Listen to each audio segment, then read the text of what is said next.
Hello dear students. So as you all know that lockdown has increased in our country. So from today I am going to take your online classes.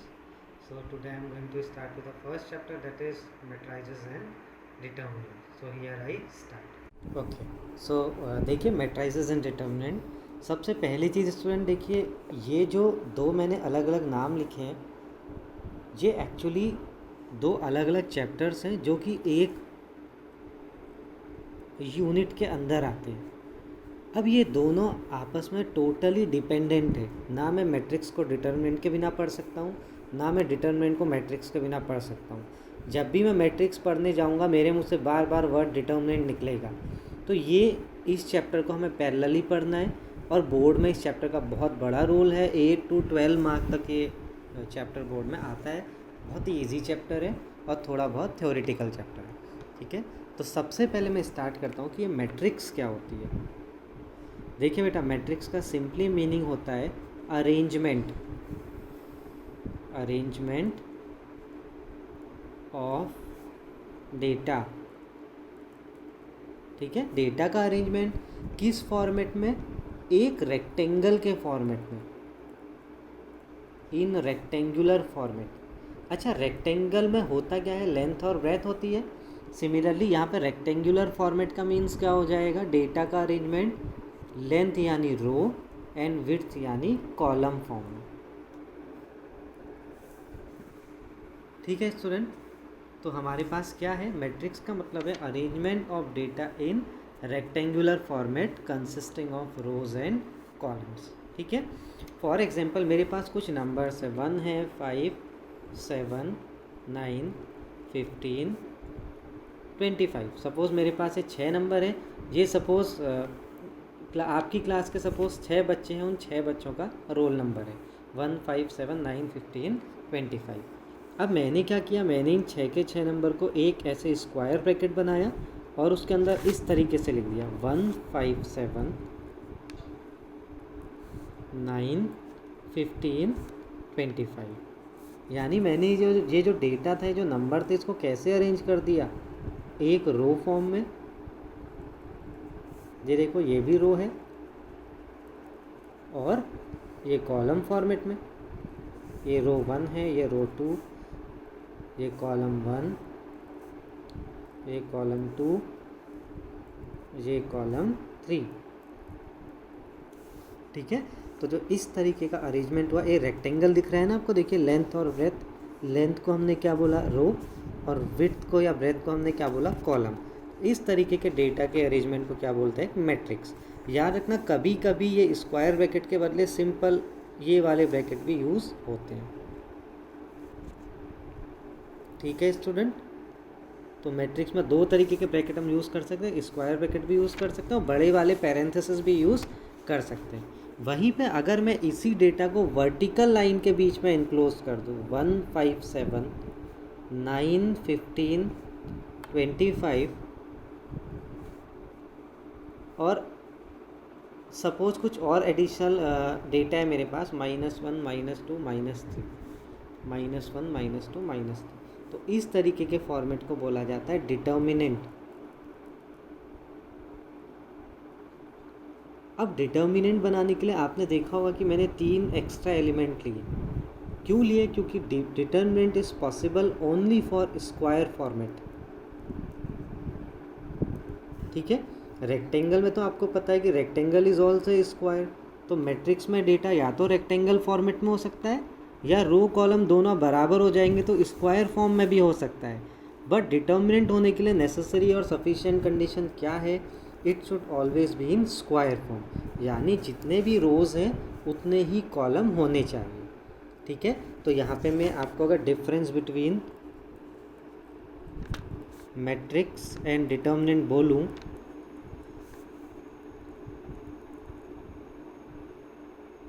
तो पहला difference क्या हो सकता है?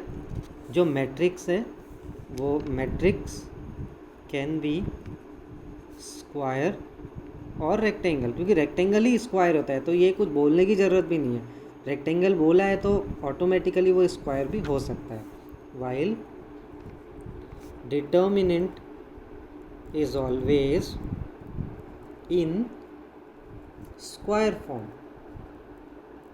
ठीक है। और जो दूसरा बहुत बड़ा डिफरेंस है वो ये है कि जो डिटर्मिनेंट है उसकी हमेशा उसका जो आंसर आएगा वो एक रियल वैल्यू आएगा, जबकि मैट्रिक्स की अपने आप में कोई वैल्यू नहीं होती। Matrix is only an arrangement, ये बस लिखने का एक तरीका है, ठीक है। तो मैं लिख देता हूँ, matrix is only an arrangement, it has no value while determinant has a real value।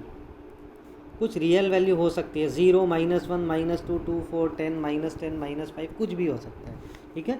अब कोई कहेगा नहीं मुझे मैट्रिक्स की ही वैल्यू बताओ, तो आप बोलोगे ठीक है, मैट्रिक्स को पहले स्क्वायर फॉर्मेट में लिखो और फिर उस मैट्रिक्स की करस्पॉन्डिंग डिटर्मिनेंट बनाओ और फिर उसकी वैल्यू निकाल लो, ठीक है। This is the only way to find the value of matrix, वो भी तब जब वो केवल स्क्वायर फॉर्म में होगा, ठीक है।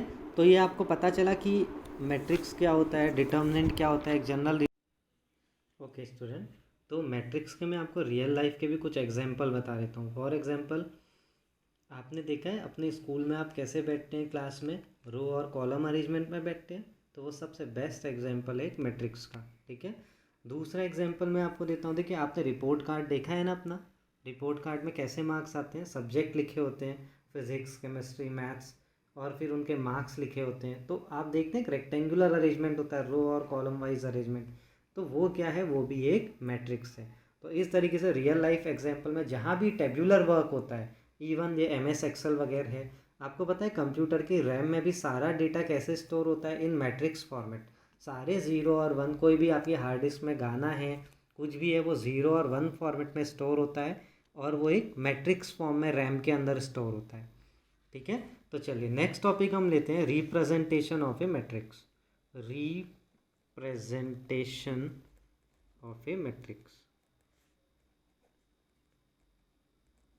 एक मैट्रिक्स को कैसे रिप्रेजेंट किया जाता है,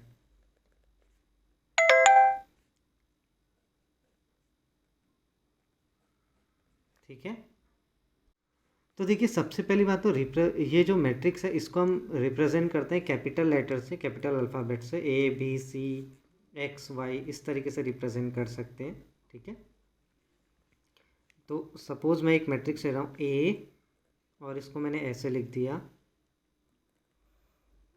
पहला एलिमेंट देखिए, ये जो पहला एलिमेंट है, ये कहाँ पे आया, पहली रो में और पहले कॉलम में, इसीलिए मैंने इसको जनरली कैसा लिख दिया, A11, यानी A कोई भी एलिमेंट हो सकता है, पहली रो में पहली कॉलम में। फिर ऐसे ही दूसरा एलिमेंट क्या आएगा, A12, यानी पहला रो दूसरा कॉलम। फिर A13, यानी पहला रो तीसरा कॉलम। सपोज मेरे पास टोटल n कॉलम्स है, तो पहला रो और nth कॉलम, ठीक है। ऐसी सेकंड जो रो होगी उसकी स्टार्टिंग यहाँ से होगी।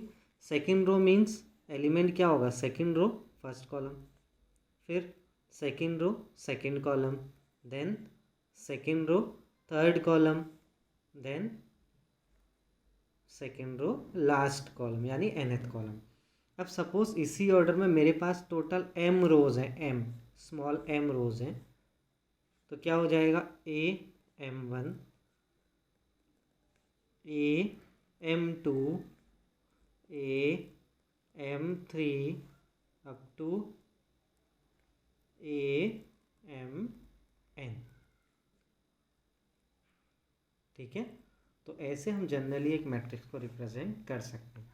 अच्छा, अब इसमें कोई बच्चा सोचेगा कि सर आपने A11, A12, A13 क्यों लिया। इसका एक सीधा सा आंसर ये है कि A11 का मतलब जो एलिमेंट पहले रो और पहले कॉलम के इंटरसेक्शन में, उसको हमने A11 बोल दिया। A23 मतलब जो एलिमेंट दूसरे रो और तीसरे कॉलम के इंटरसेक्शन में, यानी इनके ये सबस्क्रिप्ट से मैं बहुत इजीली आइडेंटिफाई कर सकता हूँ कि एलिमेंट कहाँ पे है।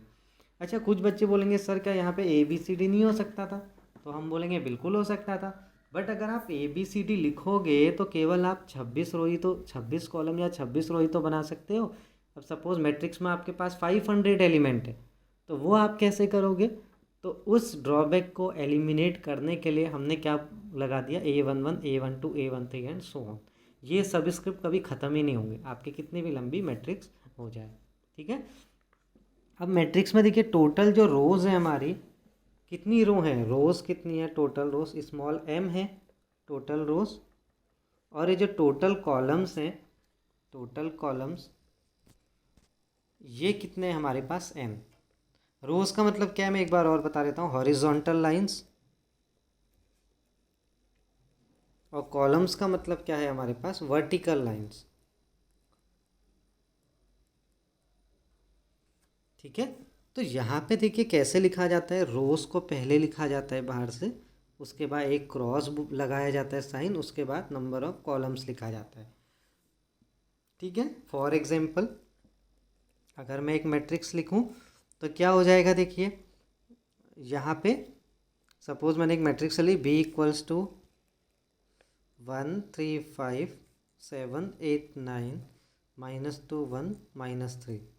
ये क्या है, देखिए इसमें कितनी रोज है, रो 1 रो 2 रो 3, 3 रो हैं, कॉलम कितने हैं, C1 C2 C3।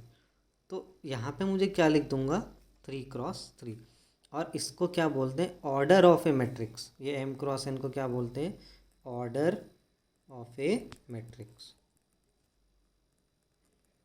तो ऑर्डर ऑफ मैट्रिक्स का मीनिंग क्या है, number of rows into number of columns. तो आप कैसे लिखेंगे, order of a matrix A having m rows and n columns equals to m into n। ठीक है, अच्छा यहाँ से एक और चीज़ हमें समझ में आ रही है कि टोटल एलिमेंट एक मैट्रिक्स में हम कितने फिल कर सकते हैं, total number of elements in A matrix. अब देखिए जब हमारे पास 6 एलिमेंट है, पहला एग्जांपल देखिए, ये आपके पास 6 एलिमेंट है, तो आपका ऑर्डर कितना था, कितनी रो है, 2, कितने कॉलम है, 3, 2 क्रॉस 3। ठीक है, वैसे इस डिटर्मिनेंट में देखिए आपके पास ऑर्डर कितना है, 3 क्रॉस 3, और एलिमेंट भी कितने हैं, 9 है, यानी 3 इंटू 3। ठीक है, वैसे ही अगर ऑर्डर m क्रॉस n है तो नंबर ऑफ एलिमेंट मैट्रिक्स में कितने आ सकते हैं, मैक्सिमम m इंटू n।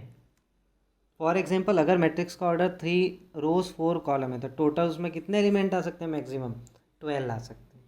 ठीक है, this is all about the total number of elements in A matrix and order of a matrix. ठीक है, ओके स्टूडेंट, एक इम्पॉर्टेंट नोट है, ये देखिए, ये मैंने आपको क्या बोला, एक जनरल मैट्रिक्स लिखा है हमने जनरल फॉर्मेट में, और यहाँ पे मैंने रोज़ और कॉलम दोनों बराबर ले लिए, यानी इसका ऑर्डर है m क्रॉस m, और m क्रॉस m को ही मैं शॉर्ट में ऑर्डर ऑफ ए, जब रोज़ कॉलम सेम होते हैं तो ऑर्डर ऑफ ए को सिंपल m भी लिख सकते हैं। Instead of writing m cross m I can only right m, दोनों का मीनिंग सेम होता है। ठीक है, तो यानी ये मैट्रिक्स मैंने कैसा लिया है, स्क्वायर फॉर्म में लिया है, that is the square matrix. ठीक है, ये कैसा मैट्रिक्स है, स्क्वायर मैट्रिक्स है। तो जब भी एक मैट्रिक्स स्क्वायर फॉर्म में होगा तो याद रखना, जो ये डायगनली प्लेस्ड एलिमेंट है इसको बोलते हैं प्रिंसिपल डायगोनल।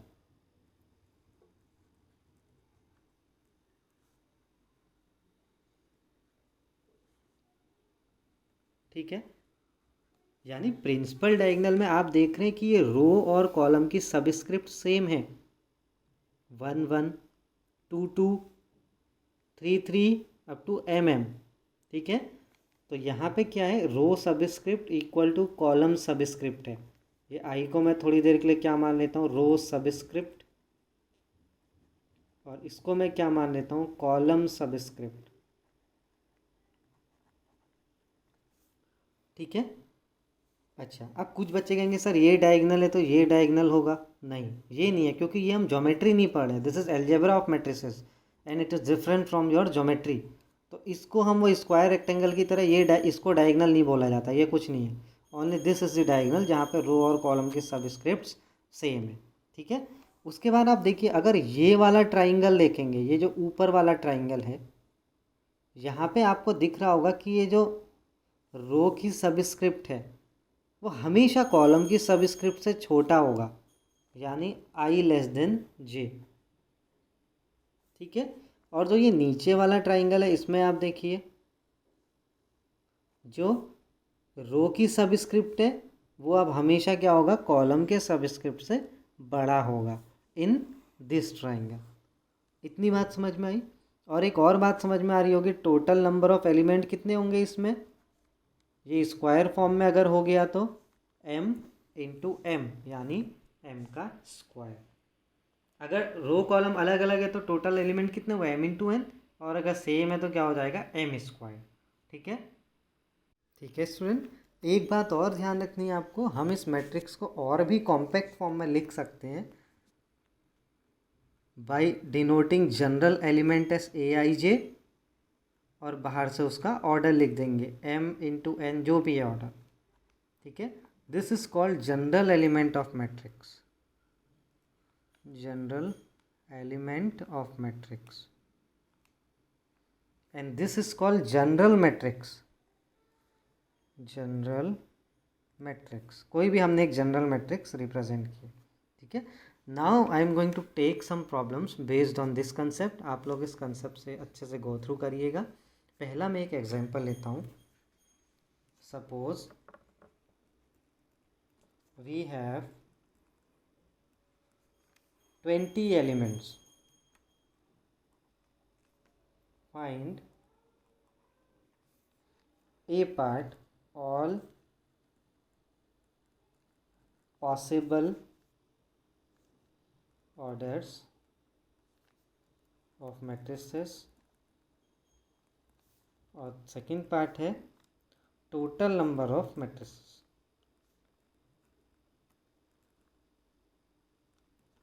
ठीक है। ओके स्टूडेंट, तो अभी आपने देखा जब हमारे पास 6 एलिमेंट है तो हमने ऐसा एक ऑर्डर बना दिया था अपनी तरफ से 2 इंटू 3। जब हमारे पास 9 एलिमेंट है तो हमने ऐसा डिटरमिनेंट का एक ऑर्डर बना दिया था 3 क्रॉस 3। तो क्वेश्चन हमसे पूछ रहा है कि अभी आपके पास 20 एलिमेंट्स हैं और इन 20 एलिमेंट से आप क्या क्या ऑर्डर पॉसिबल बना सकते हैं। ठीक है। अब देखिए होता क्या है, 20 एलिमेंट है तो एक बच्चा क्या करेगा, वो ऐसी मैट्रिक्स बना देगा a इक्वल्स टू 1 2।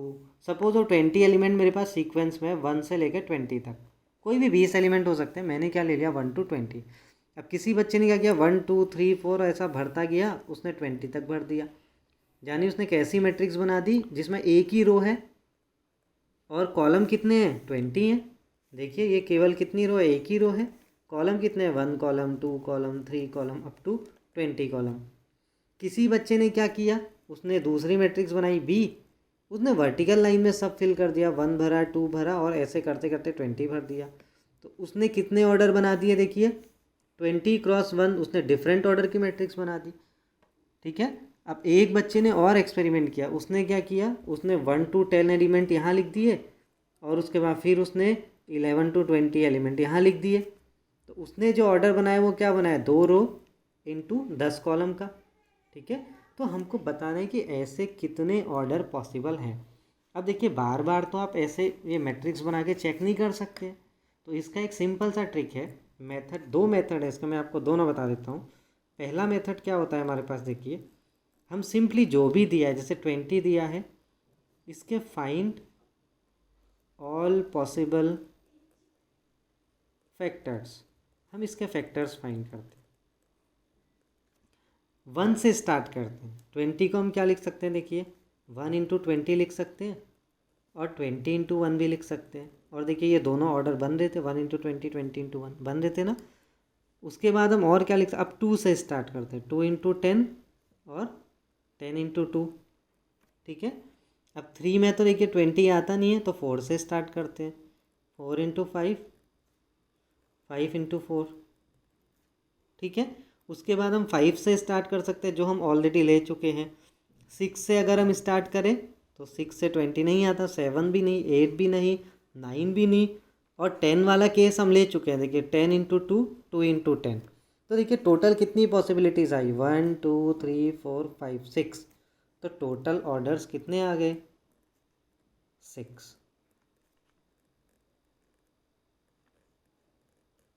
ठीक है। इतनी बात समझ में आई। अब मेथड नंबर 2, मेथड नंबर 2 है हम परम्यूटेशन एंड कॉम्बिनेशन का यूज़ करेंगे यूजिंग पी एंड सी। देखिए बेटा, मैट्रिक्स में क्या है, रो और कॉलम ही तो भरना है, तो हमने एक डब्बा बना लिया रो का, एक डब्बा हमने बना लिया कॉलम का। ठीक है, अब जो 20 है इसका प्राइम फैक्टराइजेशन किया फिर से। 20 को आप क्या लिख सकते हैं, देखिए 20 को मैं क्या लिख सकता हूँ, 4 इंटू 5 या फिर 2 स्क्वायर इंटू 5 लिख सकते हैं। This is called prime factorization. 2 into 2 4 into 5 20 होता है। ठीक है, अब हम ये 2 और 5 को ये m और n में रो और कॉलम में डिस्ट्रीब्यूट करेंगे। ठीक है, पहला केस क्या हो सकता है, देखो इसके पास देखिए कितने 2 हैं, मैक्सिमम 2। ठीक है, अब ऐसा भी हो सकता है कि जो दोनों 2 हैं वो इसके पास हैं रोज़ में, और इसके पास एक भी 2 नहीं है। ठीक है, या फिर एक 2 इसके पास हो सकता है, एक 2 इसके पास हो सकता है, या फिर इसके पास एक भी 2 नहीं है और इसके पास दोनों 2 हैं। ठीक है, ये हमने किसका डिस्ट्रीब्यूशन कर लिया, 2 का। अब 5 का डिस्ट्रीब्यूशन करेंगे, या तो 5 इसके पास है, इसके पास नहीं है, या फिर 5 इसके पास नहीं है, इसके पास है। तो 2 का डिस्ट्रीब्यूशन कितने तरीके से हुआ, 3 तरीके से। 5 का डिस्ट्रीब्यूशन कितने तरीके से हुआ, 2 तरीके से। तो टोटल ऑर्डर्स कितने आ गए, 3 इंटू 2 यानी 6। ठीक है स्टूडेंट, इतनी बात आपको समझ में आई।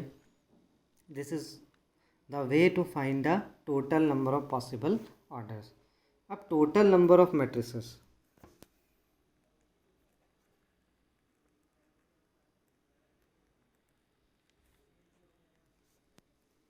देखिए ये तो पूरा हमको परम्यूटेशन और कॉम्बिनेशन के बेसिस पे करना है। सपोज मैं कोई भी एक ऑर्डर उठा लेता हूँ, मैंने ले लिया सपोज 1x20 वाला ऑर्डर ले लिया। ठीक है, तो यहाँ पे मीन्स 20 मेरे पास एंट्रीज़ हैं और उनको भरने के लिए मेरे पास 1 to 20 एलिमेंट है। पहले वाले को भरने के कितने ऑप्शन है, 20। दूसरे वाले को भरने के कितने ऑप्शन है, 19। तीसरे वाले को भरने के कितने ऑप्शन है, 18। अगले को भरने के कितने ऑप्शन है, 17। और ऐसे करते करते करते लास्ट वाले को भरने केवल कितना ऑप्शन होगा, 1। एक ही ऑप्शन बचेगा। तो यानी कितनी मैट्रिक्स पॉसिबल है, एक ही ऑर्डर में 20 फैक्टोरियल मैट्रिसेस पॉसिबल हैं। 20 इंटू 19 इंटू 18 इंटू 17 अगर हम करेंगे तो क्या आएगा, 20 फैक्टोरियल आएगा। अब एक ऑर्डर में 20 फैक्टोरियल मैट्रिक्स बन सकती है, तो 6 ऑर्डरों में कितनी बनेगी, हर में 20 फैक्टोरियल बन सकती है, तो 6 into 20 factorial. Therefore total number of matrices equals to 20 factorial. ठीक है स्टूडेंट, आई होप आपको ये क्वेश्चन अच्छे समझ में आया होगा। ओके स्टूडेंट, तो इस टॉपिक पे बेस्ड ये आपके कुछ होमवर्क है। Find all possible orders in matrices for 12 elements, 8 element, 100 element and 275 element. Hope आप लोग को लेक्चर आज का समझ आया होगा। तो आज की क्लास में इतना ही, थैंक यू।